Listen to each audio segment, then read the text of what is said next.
All right, everyone, another success of true socialism. Children who can't walk, they're like crippled, will have more friends soon in Venezuela that are like them so they can have support groups.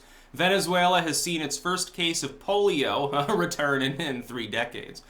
It couldn't be worse. Polio is one of those diseases we should have gotten rid of it by now. It's right there with leprosy, honestly.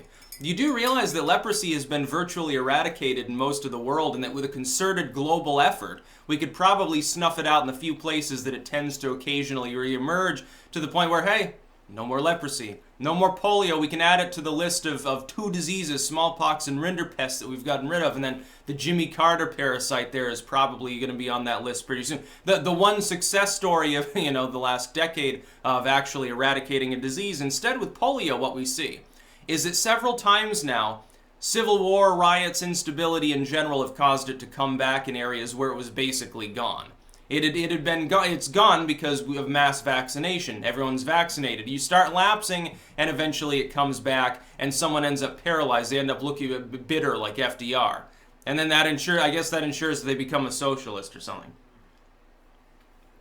So dumb.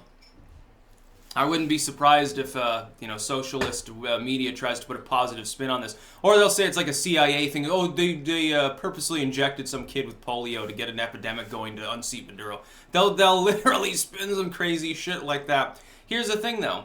We had virtually eradicated polio. The areas in which it was still kind of a problem were limited to a few places, I believe, in Pakistan and India and in Central Asia.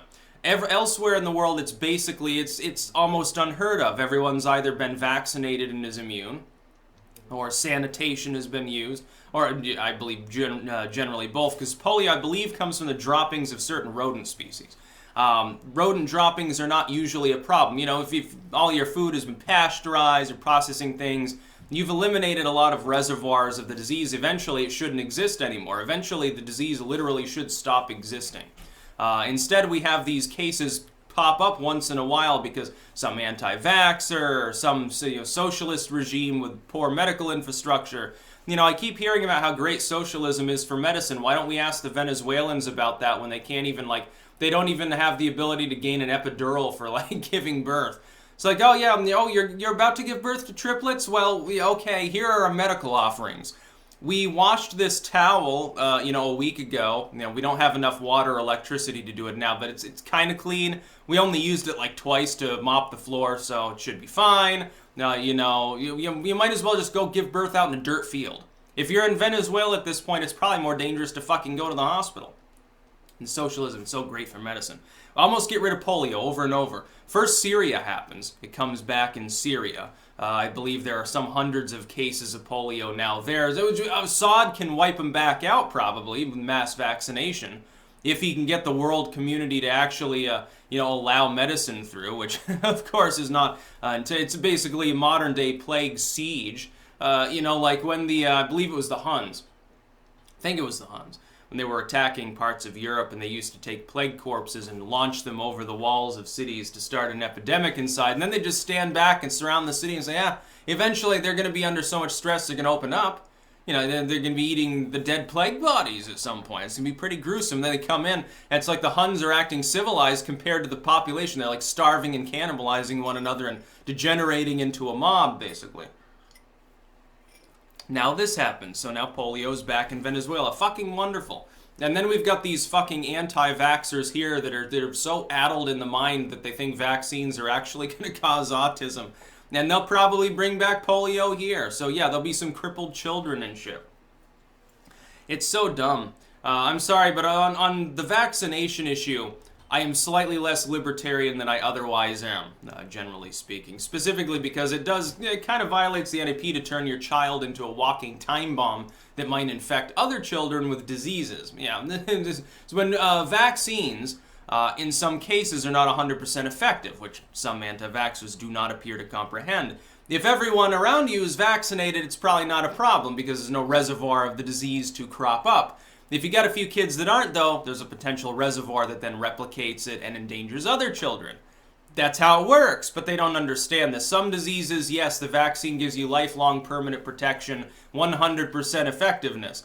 That's not often the case with all diseases. That's why measles are coming back in some of these clusters around the country because of these idiots, and they should be held legally liable for all the medical bills, by the way. Yeah, health insurance shouldn't even be required to pay it. Make them pay it. Liquidate all their assets to the third generation, I guess, because it's going to cost a lot of fucking money. So ridiculous. Maduro's ridiculous. Maduro, really, he should jump off a skyscraper down there in Caracas. Except do they even have skyscrapers down there? Did Maduro manage to build one before the economic downturn? Did they start mining their own buildings for tool steel, so to keep their oil rigs going? Who knows? But polio's back. Wonderful. It's a pretty bad marker of the health and stability of your overall infrastructure when you end up with polio cases in your country. Generally speaking, it's the result of a shitty economy, and the medical infrastructure has begun to systemically collapse. 30 years!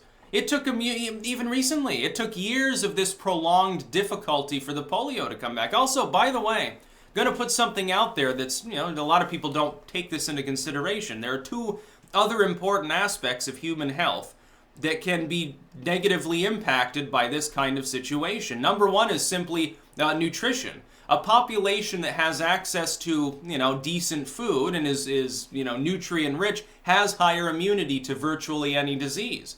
There's going to be less of a death toll. There's less of a likelihood of infection. This is the case with tuberculosis. There are millions of Americans with TB that don't even show symptoms of it. They're properly nourished. They're never going to show symptoms of TB. Their body effectively fights the disease eventually. Maybe it goes away entirely. I believe it doesn't always become fully chronic, like it can go, even if it's antibiotic resistant, I believe after a while your body might just randomly destroy it. But then there are people in Central America without proper nutrition that die of tuberculosis. Big problem. You have a major economic downturn here and the population stops being overweight and starts being underweight. It could become a really big problem. It'll be back to the Victorian vampire scare. You should look that up sometime if you want to hear something totally fucking surreal. The other is sanitation. Sewage systems can break down. Projects that would have, improved land and maybe eradicated some mosquitoes or drained out some poisonous slime, they get put on hold. That can become a problem too, as well as vaccination programs. They lapse because you no longer have enough money to pay for the vaccine. Unless you're making it yourself locally, which Venezuela doesn't do. What does Venezuela make? Crude oil. Crude oil and some tropical fruits. That's basically all of Venezuela's economy. I don't think there's really nothing else made in Venezuela. There's like one Coca-Cola factory. Okay, well, it's just a middleman for a U.S. firm anyway in that situation. That's not exactly going to prop up a heavy industry. You can't even buy the sugar that you need in order to make the Coca-Cola. They shuttered their plant there for months because of that. Automotive factory, I think there were a couple of them. They're gone. I think Maduro nationalized them. Good luck getting the metal required to make cars. Where are you going to fucking get it again? Are you going to mine one of your own skyscrapers and say, well, I know where we can get some steel and copper. Oh, look at this big-ass building right here. I'll supply this factory for 6 months. It'll be fine. Don't worry, people. We'll print some more worthless currency and add a couple of extra zeros to it, or we'll make a crypto. That's sort of when when a government is attempting to design a cryptocurrency in order to be a stand-in for actual investment into its economy, you know that the gig is basically up. So polio shouldn't be returning anywhere in the world. If there's one thing the global community should come together on, I'm vehemently against globalist style situations, with the exception of medicine. It's the one way in which globalism, in a physical sense, can probably do some good. Because then we can eradicate disease after disease, and as you eradicate more and more common and crippling ailments, the world's productivity tends to rise. Things get a little bit kinder and gentler and less stressful every time you do that. Jimmy Carter, the biggest success of his entire life will be eradicating that one parasite that he's trying to eradicate that I think is now only found in 2 countries in the world and was widespread all throughout the tropics. He's almost eradicated it. The Jimmy Carter's Foundation has almost managed to destroy this particular parasite from off the face of the earth. Yeah, good luck to him. I hope he accomplishes it before he keels over, too. I'm surprised. I am convinced at this point that Jimmy Carter simply refuses to die until he succeeds at that. He's like Herbert Walker and Clinton. They'll be dead. He'll be like 110, and he'll be sitting there. He'll still be treated. I think they're guinea worms, if I remember correctly. That's the term for it. That'd be funny. And that disease is crippling too, because apparently they get into you and burrow around in your skin, and it's so painful and itchy that people will go into pools of water because that relieves the itchiness and shit.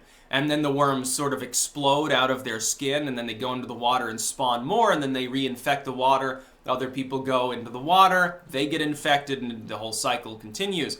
So what they do is they try to treat the water.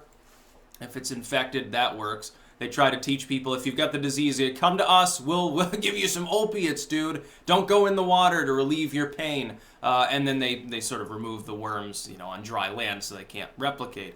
And it's been successful. They just eradicated it in South Sudan within the last month. It's actually, they had their last case of it in a certain amount of time that's longer than the worm's lifespan. So they think they finally nailed it. Because humans are the only significant reservoir of the disease. It's not anywhere else. So congrats to Jimmy Carter. You've done what the World Health Community can't do. With all of its massive resources, with a small fraction of the world's total medical resources, you've basically eliminated a noxious parasite. We can't even get rid of fucking polio. That's about all. Peace out.